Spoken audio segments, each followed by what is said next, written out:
Masuknya kapal riset milik pemerintah Cina, Hai Yang DC-10, ke Laut Natuna Utara ternyata tak sendirian.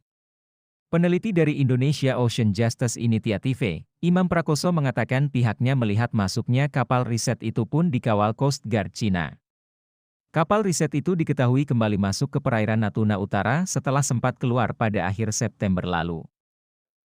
Terpantau dari informasi AIS, posisi kapal pada 5 Oktober 2021 pukul 7.26 WIB berada pada koordinat 10934176438 dengan kecepatan 9 knot dengan lintasan mondar-mandir dengan pola grid, kata Imam.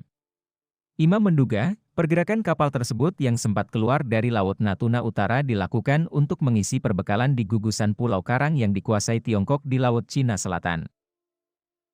Sama seperti sebelumnya, menurutnya, kedatangan kapal tersebut kembali ke wilayah Laut Natuna Utara adalah untuk melakukan kegiatan riset.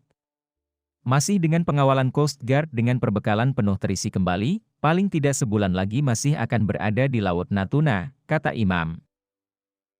Oleh karena itu, ia meminta pemerintah bersikap jelas soal aktivitas kapal riset Cina itu lantaran aktivitas riset kapal asing di ZEE Indonesia merupakan tindakan ilegal apabila dilakukan tanpa izin dari pemerintah RI.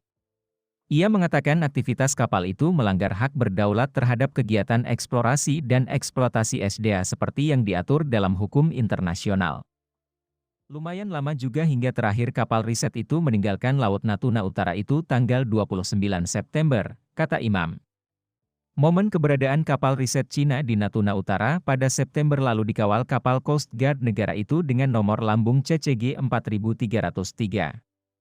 Atas terdeteksinya kapal asing tersebut, TNI lalu mengirimkan KRI Bontang untuk melakukan bayang-bayang selama 2 hari. Ia mengatakan KRI Bontang bukan tipe kapal patroli, namun merupakan kapal tanker yang bertugas menyalurkan pasokan bagi kapal-kapal patroli yang berada di tengah laut. Langkah ini menurut kami yang moderat dari TNI, karena tidak kirim kapal frigat atau korvet yang lebih khusus untuk patroli, katanya.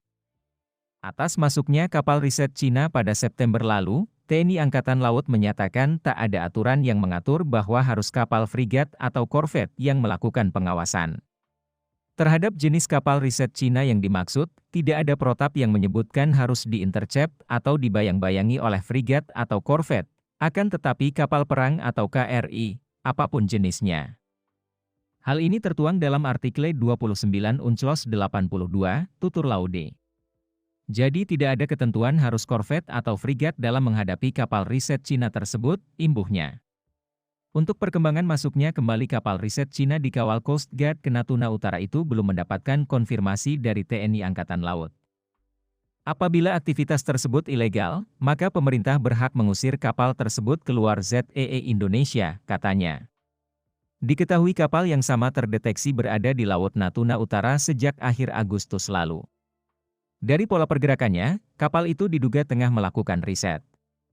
Mulai pada tanggal 31 Agustus, Tiongkok mengirimkan kapal Hai Yang DC-10, itu mulai melakukan riset di Natuna Utara.